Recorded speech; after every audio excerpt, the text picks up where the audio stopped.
Kita ke berita terakhir Tribuners, inilah 5 program kantor bahasa untuk majukan pendidikan di Maluku. Kepala Kantor Bahasa Provinsi Maluku telah meletakkan batu pertama untuk pembangunan gedung kantor bahasa Provinsi Maluku di Desa Nania Baguala, Kota Ambon, Selasa 21 Maret 2023. Dalam laporan pembangunan yang dibacakan pejabat pembuat komitmen kantor bahasa Provinsi Maluku, Yulian Amalia, menjelaskan terkait program yang akan berjalan dilihat dari aspek kebermanfaatan gedung nantinya. Terdapat 5 program yang dijelaskan dengan tujuan pembangunan gedung itu. Pertama, Kantor Bahasa Provinsi Maluku menjadi rumah sastrawan dan penyair Maluku. Kedua, Kantor Bahasa Provinsi Maluku menjadi pusat layanan konsultasi revitalisasi bahasa daerah seperti kunjungan raja dan tokoh adat dalam rangka dukungan program penyelamatan atau revitalisasi bahasa-bahasa daerah yang terancam punah di Maluku. Sebagaimana kita ketahui, Maluku merupakan salah satu provinsi dengan jumlah bahasa daerah yang punah dan terancam punah yang sangat tinggi.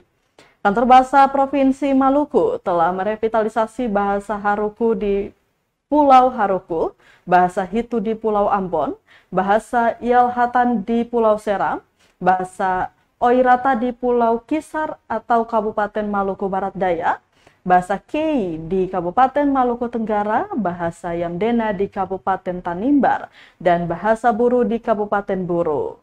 Pada tahun 2023 direncanakan revitalisasi bahasa daerah akan dilaksanakan di Kabupaten Kepulauan Aru, bahasa Tarangan, dan bahasa Seram di Kabupaten Seram bagian timur.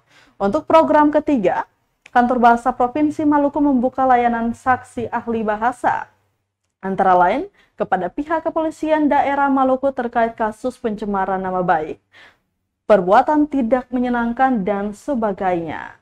Kantor Bahasa Provinsi Maluku juga melayani masyarakat yang memerlukan bantuan penerjemahan naskah-naskah berbahasa Belanda dan naskah berbahasa Melayu lama.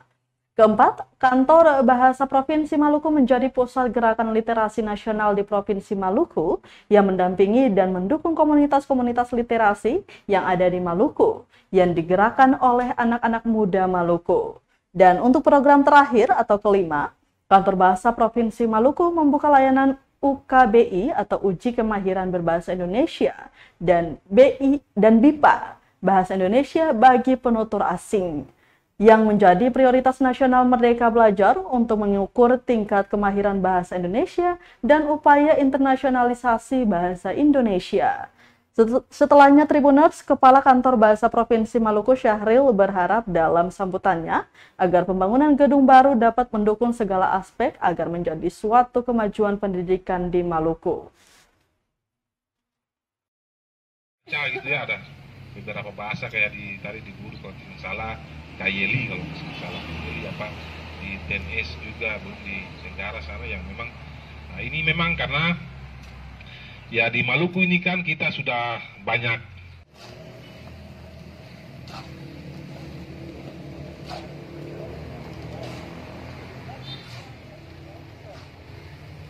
teknis Badan Pengembangan dan Pembinaan Bahasa. Terima kasih sudah nonton. Jangan lupa like, subscribe, dan share ya.